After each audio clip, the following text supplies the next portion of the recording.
Il faut que tu prophétises encore sur un grand nombre de peuples et de nations et de langues et de rois.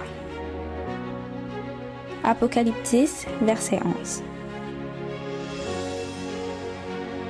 ASJH 1889 du Cap Haïtien.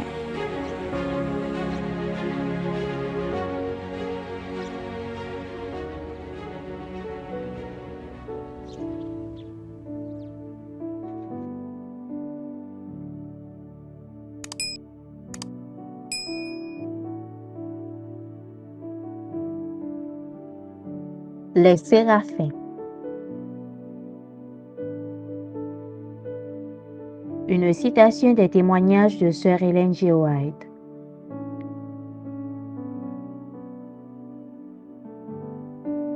Isaïe 6, verset 1er. Je vis le Seigneur assis sur un trône très élevé, et les pans de sa robe remplissaient le temple. Avant d'envoyer Isaïe porter un message à son peuple, Dieu, dans une vision, lui permit d'entrevoir le lieu très saint. Soudain, la porte du temple en s'ouvrit, le voile fut tiré, et il put regarder à l'intérieur du Saint des Saints, là où même un prophète ne pouvait pénétrer. Il vit alors Jéhovah sur un trône élevé, remplissant le temple de sa gloire. Auprès de lui se tenaient des séraphins, comme des gardes autour du grand roi, reflétant la gloire qui les environnait. Tandis que retentissaient les chants de louange et d'adoration, les piliers de la porte furent ébranlés comme par un tremblement de terre. Avec des lèvres que le péché n'avait jamais souillées, ces anges louaient Dieu, disant « Saint, Saint, Saint l'Éternel des armées, toute la terre est pleine de sa gloire. » Isaïe 6, verset 3.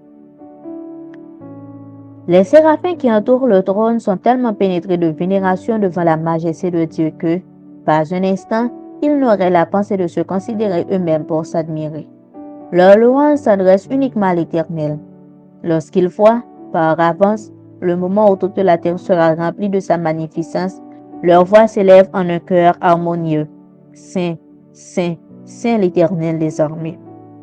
Ils sont pleinement heureux de rendre gloire à Dieu et de demeurer en sa présence, ne souhaitant rien d'autre que le divin sourire de son approbation. Refléter son image, lui obéir et l'adorer, telle est leur suprême ambition. Ce monde que Satan a revendiqué comme lui appartenant et sur lequel il règne avec une si cruelle tyrannie, le Fils de Dieu, par un acte suprême, l'a couvert de son amour et réconcilié avec le trône de Jéhovah. Et quand son triomphe fut assuré, les chérubins, les séraphins et les multitudes innombrables des mondes qui n'ont pas péché entonnèrent des chants à la louange de Dieu et de l'agneau.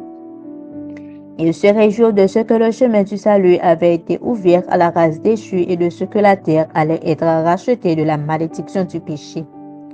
À combien plus forte raison ceux qui sont l'objet d'un amour merveilleux ne devraient-ils pas se réjouir? Comment pouvons-nous encore nous croire orphelins ou même être dans le doute ou l'incertitude? Puissance de la grâce, page 73, paragraphe 2 à 4.